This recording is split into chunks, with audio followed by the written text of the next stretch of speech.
சரவண ஜோதியே நமோ நம.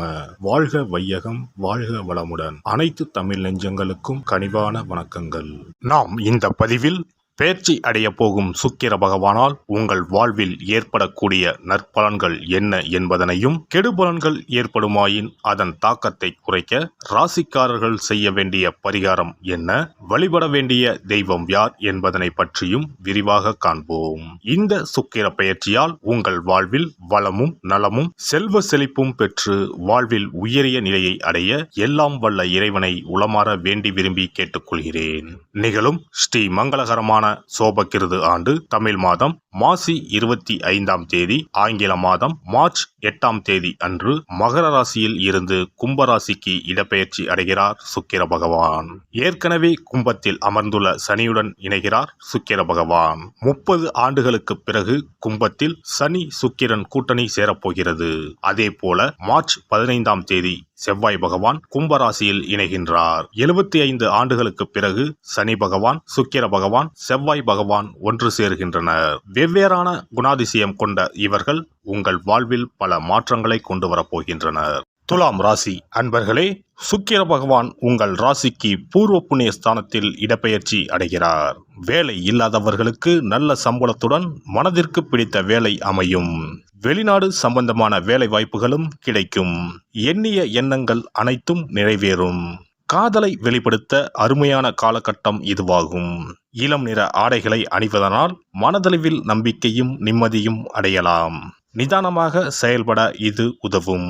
பண வரத்து திருப்தி தருவதாக இருக்கும். குடும்பத்தில் மகிழ்ச்சி நிலவும். வீட்டிற்கு தேவையான பொருட்களை வாங்கி மகிழ்வீர்கள். குழந்தைகளை மகிழ்விக்கும் வகையில் இன்ப சுற்றுலா அழைத்துச் செல்வீர்கள். பிடித்த பொருட்களை வாங்கி தருவீர்கள்.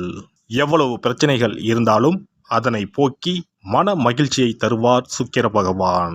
கற்பனை வளம் அதிகரிக்கும். அழகு சார்ந்த விஷயங்களில் அதிகம் கவனம் செலுத்துவீர்கள். கணவன் மனைவிக்கு இடையே காதல் அதிகரிக்கும். அதிக அளவு அன்பை வெளிப்படுத்துவீர்கள். பிரிந்த கணவன் மனைவி காதலர்கள் உரிய பரிகாரத்தை செய்ய சிறந்த காலகட்டம் இதுவாகும். பிரிந்த உறவுகளை ஒன்று சேர்ப்பார் காதல் நாயகன் சுக்கிர பகவான். தொழில் வியாபாரத்தை பொறுத்தவரை அமோகமாக இருக்கும். எடுக்கும் முயற்சிகள் அனைத்தும் வெற்றி பெறும். லாபம் இரட்டிப்பாகும். ஏற்றுமதி இறக்குமதி சார்ந்த தொழில்கள் சிறப்பாக இருக்கும். பண வரத்து பல வகைகளில் இருந்து வரும். கடன் சுமை தீரும். பழைய பாக்கிகள் வசூலாகும். உத்தியோகத்தில் உள்ளவர்கள் பதவி உயர்வு, ஊதிய உயர்வு எதிர்பார்க்கலாம். தடுக்கப்பட்ட வாய்ப்புகள் தானே வந்து சேரும். பெண்மணிகள் ஆடை ஆபரணங்களை வாங்கி குவிப்பீர்கள். ஆரோக்கியத்தை பொறுத்தவரை சிறப்பாக இருக்கும். பெற்றோர் உடல்நலம் சீராகும். மருத்துவ செலவுகள் குறையும். மாணவர்கள் படிப்பில் சிறந்து விளங்குவார்கள். போட்டிகளில் கலந்து கொண்டு அதில் வெற்றியும் பெறுவார்கள். நட்சத்திர பலன்கள்.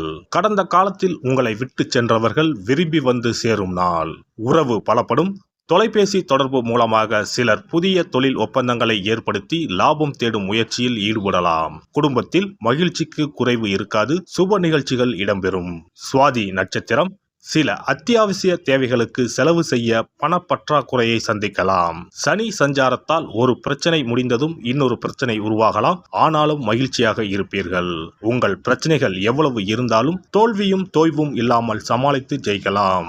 விசாகம் 1, 2, 3ஆம் பாதங்கள். எடுத்த காரியங்களில் உடனே வெற்றி ஏற்படும். சில காரியங்களில் தாமதமாக வெற்றி ஏற்படும். உங்கள் விடாமுயற்சிதான் உங்களுக்கு வெற்றியை தேடித்தரும். பழகும் நண்பர்களை எடை போட முடியாது. வெளுத்தது எல்லாம் பால் என்று நம்பும் உங்கள் பெருந்தன்மையை கொஞ்சம் ஒதுக்கி வைக்கவும். சனி பகவானை சனிக்கிழமையில் நல்லெண்ணெய் தீபம் ஏற்றி வழிபடுவது கவலையை போக்கும். வீண் அலைச்சல் குறையும். வேலைப்பளு நீங்கும். ஒருவரின் ஜாதகத்தின்படி சுக்கிரன் சிறப்பாக அமைந்திருந்தால் பொருள் வசதிகள், திருமண வாழ்க்கை, ஆற்றல், அழகு மற்றும் காதல் விவகாரங்களில் இனிமை போன்றவை தரும். ரிஷபம் மற்றும் துலாம் ராசி அதிபதியான சுக்கிரன் மீன ராசியில் உச்சம் பெற்றும் கன்னி ராசியில் நீச்சமும் பெறுவார். சுக்கிர பகவான் மோசமான நிலையில் அமர்ந்திருந்தால் வாழ்க்கையில் பல சிக்கல்களை எதிர்கொள்ள வேண்டியிருக்கும். சில அமைப்புகள் வறுமைக்கு வழிவகுக்கும். மோசமாக அமைந்த சுக்கிரனால் திருமண வாழ்க்கையில் பிளவு ஏற்படலாம். குழந்தை பெற்றுக்கான திறன் குறையும். சுக்கிர வழிபாடும் மகாலட்சுமி ஆராதனையும் செய்து வர சொந்த வீடு அமைவது நிச்சயம். சுபிட்சம் கிடைப்பது உறுதி. மகாலட்சுமி தாயாரை வணங்கி வந்தால் சுக்கிர யோகம் கிடைக்கப் பெறலாம். இல்லத்தில் சுபிட்சம் நிறைந்திருக்கும். பணம் இல்லாமலே வங்கி முதலான கடனை கொண்டு வீடு கட்டும் யோகமும் பலருக்கு உண்டு. அதேபோல் பணம் காசுக்கு குறைவே இல்லை என்று இருப்பவர்களுக்கு சொந்தமாக ஒரு வீடு கட்ட ஆசை இருந்தாலும் யோகம் அமையாமல் தள்ளி போவதும் உண்டு. சொந்த வீடு எனும் யோகத்தை தந்தருள்பவர்தான் வாஸ்து பகவான். பொதுவாகவே கட்டிடக்காரன் என்று சுக்கிர பகவானை சொல்லுவார்கள். சுக்கிர யோகம் ஒருவருக்கு வந்துவிட்டால் சகல சம்பத்துக்களும் கிடைப்பதற்கான வழிவகைகள் அமைந்துவிடும். சுக போகங்களுக்கு அதிபதியாக திகழ்பவர் சுக்கிர பகவான். வெள்ளிக்கிழமைகளிலும் ஞாயிற்றுக்கிழமைகளிலும் நவகிரகத்தில் உள்ள சுக்கிர பகவானுக்கு தீபமேற்றி 9 முறை நவகிரகத்தை வலம் வந்து வேண்டி வந்தால் சுகபோக வாழ்க்கையை தந்தருள்வார் சுக்கிர பகவான். ஒருவருடைய ஜாதகத்தில் சுக்கிர பகவான் உச்சமாக இருந்தால் இந்திரலோகத்துக்கு இணையான மிக பிரம்மாண்டமான வீடு அமையும் என்பது ஐதீகம். சுக்கிர பகவானையும் மகாலட்சுமி தாயாரையும் உரிய ஸ்லோகங்கள் சொல்லி தொடர்ந்து வேண்டி வந்தால் வீடுமனை யோகம் நிச்சயம் அமையும் என்கிறது சாஸ்திரம். வெள்ளிக்கிழமை என்பதை சுக்கிர வாரம் என்று சொல்லுவார்கள். வெள்ளிக்கிழமைகளில் காலையும் மாலையும் விளக்கேற்றி சுக்கிர ஸ்லோகம் சொல்லியும் ஸ்ரீ மகாலட்சுமி சோஸ்திரம் பாராயணம் செய்தும் வர வேண்டும். ஸ்ரீ கனகதாரா சோஸ்திரம் பாராயணம் சொல்லியும் மகாலட்சுமி அஷ்டோத்திரம் சொல்லியும் வேண்டிக் கொள்ளலாம். அருகில் உள்ள ஆலயத்திற்கு சென்று நவக்கிரகத்தில் உள்ள சுக்கிர பகவானை மனதார வேண்டிக் கொண்டு 9 முறை சுற்றி வந்து பிரார்த்தனைகள் மேற்கொள்ள வேண்டும். அதேபோல் பெருமாள் கோவிலுக்கு சென்று மகாலட்சுமி தாயாருக்கு வெண்மை நிற மலர்கள் சார்த்தி லட்சுமி அஷ்டோத்திரம் கனகதாரா சோஸ்திரமும் ஜபித்து பிரார்த்தனைகளை தாயாரிடம் வைத்து வேண்டி வழிபட வேண்டும். வேண்டியதையெல்லாம் தருவார் தாயார். மகாலட்சுமி தாயாரை வணங்கி வந்தால் சுக்கிர யோகம் கிடைக்க பெறலாம். இல்லத்தில் சுபிட்சம் நிறைந்திருக்கும். புது வீடு பால் காய்ச்சும் யோகமும் உண்டாகும். ஜாதகத்தில் சுக்கிரன் வலுவாக இல்லையெனில் வெள்ளிக்கிழமைகளில் சுக்கிர பகவானுக்கு மிகவும் விருப்பமான வெள்ளை அல்லது இளஞ்சிகப்பு ஆடைகளை அணிய வேண்டும். இதனால் சுக்கிரனின் தீங்கு புலன் குறையும். 33 கோடி தேவர்களின் அருளை பெற்றிட காமதேனு எனும் பசுவை வழங்குவது அவசியம். பசுவுக்கு விருப்பமான உணவு வழங்குவது சிறந்தது. வெள்ளிக்கிழமைகளில் வெள்ளை பசுவுக்கு உணவளிப்பதால் சுக்கிர பகவானின் அருட்கடாட்சத்தை பெறலாம். பசுவுக்கு உணவளித்து வருவதால் சுக்கிரனின் பலம் அதிகரிக்க தொடங்கும். இந்து சமயத்தின் மிக புனிதமானதாக தான தர்மம் பார்க்கப்படுகிறது. சுக்கிரனின் அருள் பெற வெள்ளிக்கிழமைகளில் கோவிலுக்கு சென்று வழிபட்டு வருவது நல்லது. உங்களால் முடிந்த அளவுக்கு தான தர்மங்கள், அன்னதானம், நன்கொடைகள் வழங்குவது மிக நல்லது.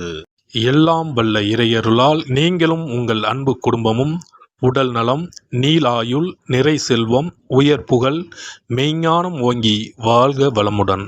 இந்த வீடியோ பதிவு உங்களுக்கு பிடித்திருந்தால் லைக் பண்ணுங்க, கமெண்ட் பண்ணுங்க, ஷேர் பண்ணுங்க. மறக்காம சப்ஸ்கிரைப் பண்ணுங்க. பக்கத்துல இருக்கிற பெல் பட்டனை கிளிக் பண்ணுங்க. நன்றி, வணக்கம். ஓம் நமச்சிவாய. சிவாய நம.